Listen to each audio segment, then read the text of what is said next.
William Martinez at Alwin Uytingco ng Cassandra Warrior Angel may kani-kanyang pasabog na dapat alamin. Ang kabuuan ng kanilang mga revelasyon at pag-amin, isisiwalat na ni IC sa kanyang IC Exclusive. At syempre pa ang latest kasama ko ang nagbabalik, Kuya William Martinez. So ano naman, tell us about your role dito sa Cassandra. Masaya at makulit. Mahirap lang na pasurero. Ang chika sa akin ni Ate Yayo dito ay mag-ex daw kayo dito. So kamusta naman ang working relationship? Okay lang, masaya kami together. Alaskahan, yun lang.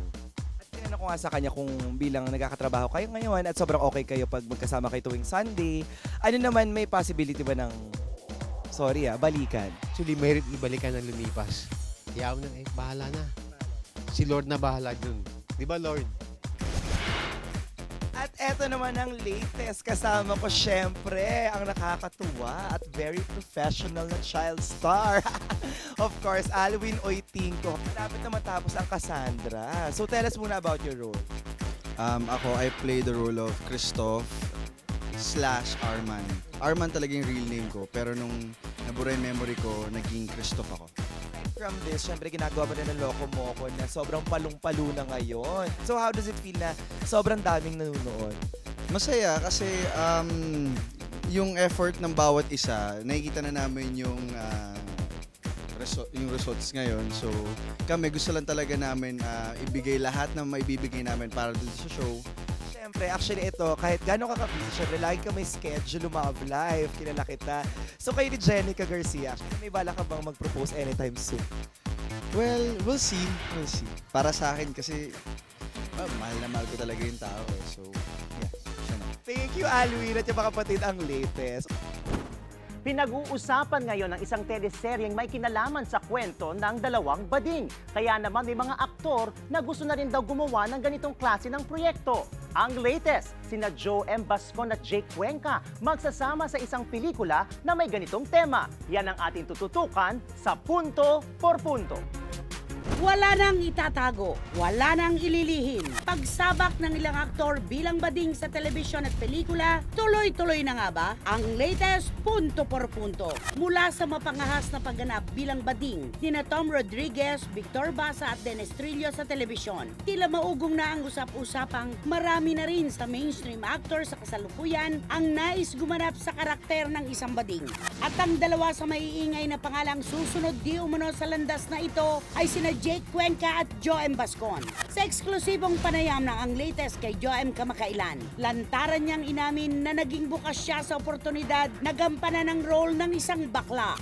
Why not? And dito na din tayo sa position right now na to explore more challenging, more na mas heavy roles. So yeah, why not? Why not? If given the chance, bakit hindi? Kaya naman sa kanyang bagong proyekto, kasama ang aktor na si Jake Cuenca, buong tapang na hinarap ni Joe M. ang hamon ng kanyang karakter sa pelikula. Gumawa kami ng film last month pa natapos, no? Parang lovers kami ni Jake with Lovey Poe. So doon, sa tatlo sa amin umiikot yung story. May kissing scene kayo ni Jay? Ay, manood kayo. Baka. Manood kayo. Yes or no na lang naman. Basta yes. Panoorin nyo. Yes. Sa pag-usbong ngayon ng mga palabas at pelikula na tumatalakay sa usapin ng mga bading. Ito na nga ba ang umpisa ng unti-unting pagtanggap at mas bukas sa pangunawa ng publiko sa mga isyong may kinalaman sa homosexualidad? Ang latest Punto por Punto. Direk, ang paksang ito ay para sa iyo. Okay. Okay. Well, ngayon daw, ang mga Filipino mainstream actors, serious na raw silang tumatanggap ng giros. And I say, well, why not? Hindi ba? Direk, si Raymond Bagatsing, ang galing-galing sa Soltera, na pagkatapos ng pelikula, paglabas mo ng sinihan, hindi mo naman iniisip na bading si Raymond Bagatsing, di ba? At saka alam mo kung talagang secure ka sa sexualidad mo. Eh, ano ba yung si John Lloyd did it, hindi ba? With Luis. Okay, so yung paggawa ni Dennis Trillo at saka ni Tom Rodriguez, and soon, no, Joe M. Bascon and Jake Cuenca. Is it direct rating very well? Nako, Kong, sobra. Talaga? Kahit sa palengke, sa bangko, Yun ang kahit sa pinag-uusapan pinag-uusapan. talaga. Matapang, sabi nga namin nila Direk, matapang ang pagtatangkang ito at nagtagumpay. Pero kung tunay kang artista, tama si Direk, hindi ka mamimili ng role. At bawat papel na ibigay sa'yo para gampanan mo, isang malaking paghamon. Challenge sa'yo yun. Diba? Kong, meron ka Papan. At sa inaabangang intriga serye, panibagong kwento ang ating ibibigay dahil makakasama natin ang controversial comedian at TV host, Ate Gay. Tuluyan ng lilisanin ang Wawa Willie. Tutukan po natin. Sa panibagong edisyon ng ang latest intriga serye, stand-up comedian at Wawa Willie co-host na si Ate Gay, babasagin na ang katahimikan hinggil sa issue ng pagkawala niya sa programang Wawa Willie. At makakasama natin ngayong gabi. Kamusta ka na, Ate Gay? Ate Gay, yay. Ate Mabuti po. Masayang masaya. Hoy, parang are you okay? Are you okay? School of Acting. Hindi. Kasi syempre, ang unang tanong na ibinabato ng sambayan ng Pilipino, bakit 2 biyernes ka na, mula na mong isa pang biyernes, hindi ka na napapanood sa Wawa Willie? Hindi mo na ako pinapasok. Ano bang totoong version? Hindi ka pinapasok o nagpaalam ka kay Jay Montelibano? Nagpaalam po ako kay Jay Montelibano na absent muna ako ng Friday, tapos papasok ako ng Saturday. One day ka absent. One day leave lang. Okay. Dahil hindi ko po kayang magtrabaho kasi alam niyo, pag masama loob mo, magtatrabaho ka. Ayun naman po ang paalam ko. Ayoko muna pong pumasok kasi hindi ko po kaya. So tututok tayo ngayon, Ate Gay, doon sa tampo. Saan nagugat yung tampo mo? Araw-araw mula nagsimula po ang Wawa Willie, lagi po akong nasahulihan dahil ayun naman po ang nakaatang sa aking posisyon na punchline.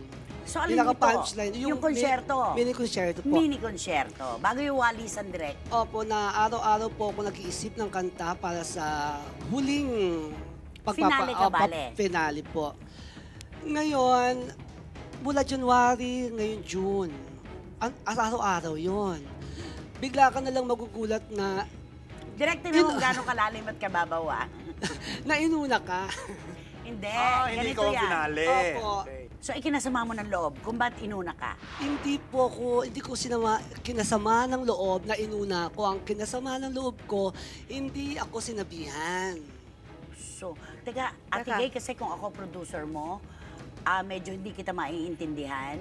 Oo nga pati ako hindi ko maintindihan talaga kung ba't sumaba ang loob ko. Sagutin ko kung bakit. Gusto mo? Hindi, direct Para sa akin kasi, kung magaling kang talent, kahit saan lugar ka dyan ilagay, pupurihin ka ng tao. Ano ngayon kung inuli si Joy Viado? Kung magaling ka naman, di ba?